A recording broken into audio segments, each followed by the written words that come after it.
Hello friends, और क्या आपको पता है डेटिंग एप्स पर हर 10 में से एटलीस्ट एक प्रोफाइल फेक होती है, जिससे स्कैमर्स रोमांस स्कैम्स करके आपकी जेबें खाली कर देते हैं। और उसी स्ट्रैटेजी के चलते ये स्कैमर्स हर साल करीबन 300 से 400 करोड़ रुपए कमा रहे हैं।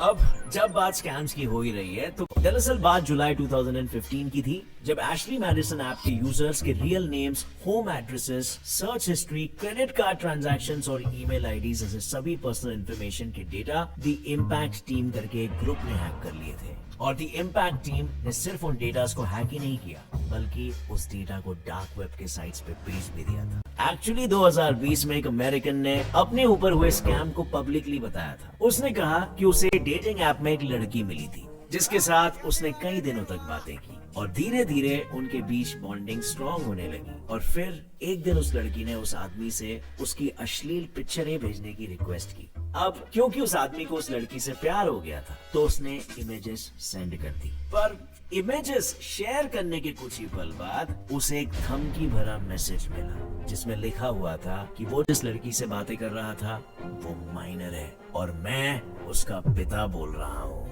और साथ ही में उस मैसेज में लिखा था कि अगर उसने जल्दी से जल्दी 45,300 रुपीस नहीं भेजे तो वो उस अमेरिकन पे केस कर देगा, in charge of sending a child intimate images.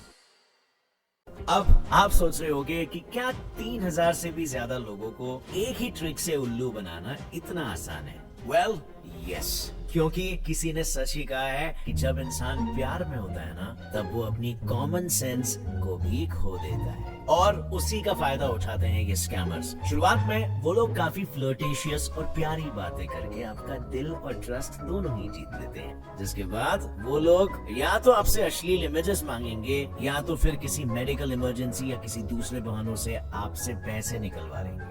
मगर कि विदेश में हुए इन स्कैम से क्या हम इंडियंस को डरने की जरूरत है? वेल, बिल्कुल डरने की जरूरत है। इनफैक्ट हमें तो दुनिया के दूसरे देशों की तुलना में और भी ज्यादा डरने की जरूरत है, क्योंकि हमारे देश में जेन्युइन डेटिंग एप्स में तो स्कैमर्स मौजूद है ही, पर साथ ही में हमारे देश में ऐसे भी कई सारे डेटिंग एप्स हैं जो खुद ही एक बहुत बड़ा स्कैम है। और मैंने ये बात सिर्फ कहने के लिए नहीं कही है, मेरी इस बात के गवाह है राजू अंसारी, जो कि दिल्ली के एक शॉपकीपर है। जब राजू अपना फेसबुक स्क्रॉल कर रहा था, तब उसके फोन में एक एड पॉपअप हुई, find a girlfriend in a week. ये एड थी लमोर डेटिंग ऐप की, और राजू ने जब उस ऐप को गूगल प्ले स्टोर पे देखा, तो तब उस एप्लीकेशन को 4.2 स्टार्स की रेटिंग थी और 10 मिलियन प्लस तो डाउनलोड्स थे उसके। इनफैक्ट उस वक्त लमोर टॉप ग्रॉसिंग एप्स की लिस्ट में 6th पोजीशन पे आ रही थी, और इसीलिए राजू ने बिना कुछ सोचे समझे इंस्टेंटली वो ऐप डाउनलोड कर लिया। फिर तो जैसे ही उसने ऐप ओपन किया, वैसे ही उसे एक से बढ़कर एक खूबसूरत लड़कियों के पिक्स दिखने लगे,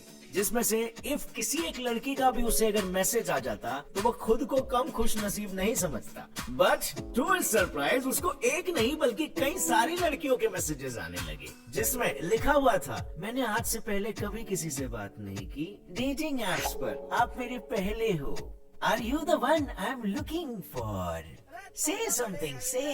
उन मैसेजेस को पढ़कर उसे हर मैसेज का रिप्लाई देना था, पर बस दिक्कत एक ही थी कि रिप्लाई देने के लिए उसे सब्सक्रिप्शन बाय करने की जरूरत थी, जिसके चार्जेस कुछ ऐसे थे। उसने सब्सक्रिप्शन को तो इंस्टेंटली बाय कर लिया, क्योंकि भाई हवस में डूबा इंसान और क्या ही करेगा। बट पेमेंट करते ही वो मैसेजेस आने बंद हो गए, एंड स्ट्रेंजली अब उसे continuously voice calls and video calls आने लगे। अब उन्हें अटेंड करने के लिए उसे 350 रुपीज पर मंथ का न्यू सब्सक्रिप्शन बाय करने को कहा जाता है। और वो बात पता चलते ही राजू ने गूगल पे लमोर के रिव्यूज देखे, जहां लिखा था इट्स फेक। अब मैं आपको बता दूं कि इस ऐप ने इंडिया में सिर्फ राजू को ही नहीं बल्कि 14 मिलियन से ज्यादा लोगों को इसी सेम ट्रिक से उल्लू बनाया था। और सबसे हैरानी की बात तो यह है कि सेंसर टावर की 2019 की रिपोर्ट्स के हिसाब से उस वक्त लमोर इंडिया का मोस्ट डाउनलोडेड डेटिंग ऐप था, जिसने टिंडर जैसे ऐप को भी पीछे छोड़ दिया था। लेकिन सीन कुछ ऐसा था कि लमोर और इसके जैसे दूसरे फेक डेटिंग ऐप्स ज्यादातर सिर्फ इंडियन मर्दों को ही टारगेट कर रहे थे। अब आपके मन में डेफिनेटली ये सवाल आएगा कि ऐसा क्यों?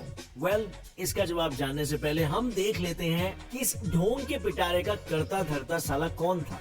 अब ये जान के आपको ताजुब तो नहीं होगा, मगर लेमोर और इसके अलावा भारत के दूसरे भी कई और फेक डेटिंग एप्स को बनाने वाला और कोई नहीं बल्कि चाइना था।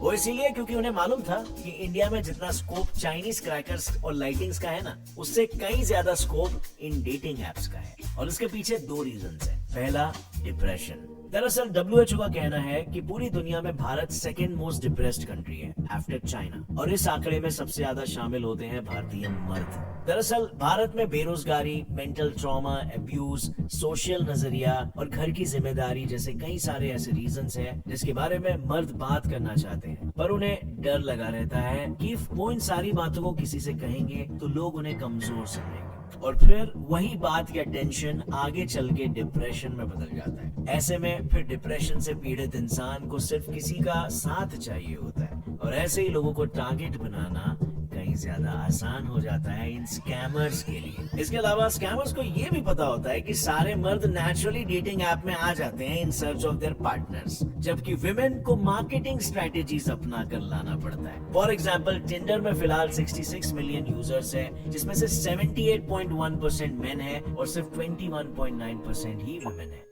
जहाँ इंडिया में लड़कों को फेसबुक और इंस्टाग्राम में हाय तक का रिप्लाई नहीं मिलता, उन्हें डेटिंग एप्स में लड़कियों से ऐसे मैसेजेस कैसे मिल सकते हैं? जी हाँ, आपने बिल्कुल सही समझा, ये मैसेज एक ट्रैप है। आई मीन टू से मीठी छोरी से किया जा रहा है हलाल।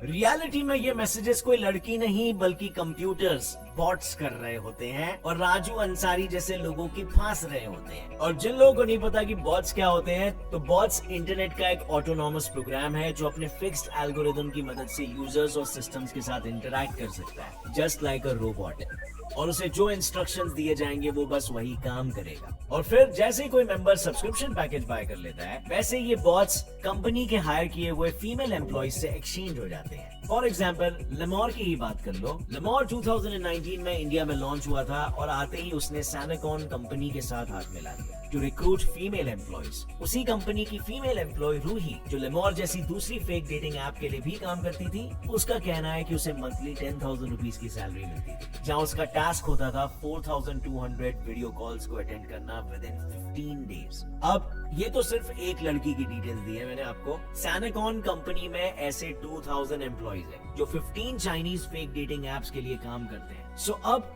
सवाल उठता है कि आखिर इन स्कैमर्स से बचा कैसे जाए? वेल, इसका सोल्यूशन है कि आप बॉन्ड बनाने से पहले सामने वाले को अच्छे से जान लीजिए एंड टेक योर टाइम। अपनी personal information like phone number and email ID मत शेयर करिए। दूसरे सोशल नेटवर्क्स पे उस इंसान को सर्च कीजिए सो दैट पता चले कि डेटिंग ऐप पर उस इंसान की प्रोफाइल और शक्ल जेन्युइन है या फेक है। सबर करो, सबर, एकदम से मत टूट पड़ो। और इसके अलावा अगर आपको कोई और सोल्यूशन मिलते हैं, या आप लोग तो एक्सपीरियंस्ड हो गए यार, कोई सोल्यूशन पता है तो let us know in the comment section. और अगर आपको लगता है कि इस इन्फॉर्मेशन को शेयर करने से किसी का भला होगा, तो इस वीडियो को जितना हो सके अपने दोस्तों तक शेयर करिए। और वीडियो से आपको कुछ नया सीखने मिला तो एक लाइक जरूर ठोकना। With that said, as always friends, stay curious, keep learning and keep growing.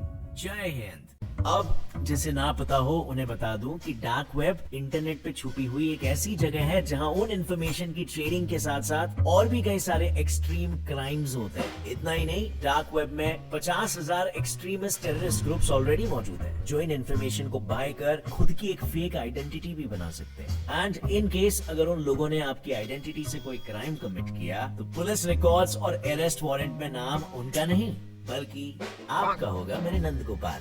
किंतु ये सिर्फ इकलौती ऐसी इंटरनेट की जगह नहीं है जहां डेटा को बेचा जा रहा है। इसके अलावा दुनिया भर में 40,000 डेटा ब्रोकरिंग कंपनीज है जो आपके पर्सनल डेटा को कलेक्ट करती है। और यही वजह है कि आज ये डेटा मार्केटिंग इंडस्ट्री पूरे 15 लाख करोड़ की बन चुकी है। हालांकि इस डेटा को हैक या कहो चोरी करने के लिए प्रोफेशनल टीम्स की जरूरत पड़ती है, और जो लोग ऐसे कामों में प्रोफेशनल नहीं होते हैं, वो लोग अपनी मीठी मीठी बातों से पैसे निकलवाने में एक्सपर्ट होते हैं। नहीं समझे? मैं समझाता हूँ ना।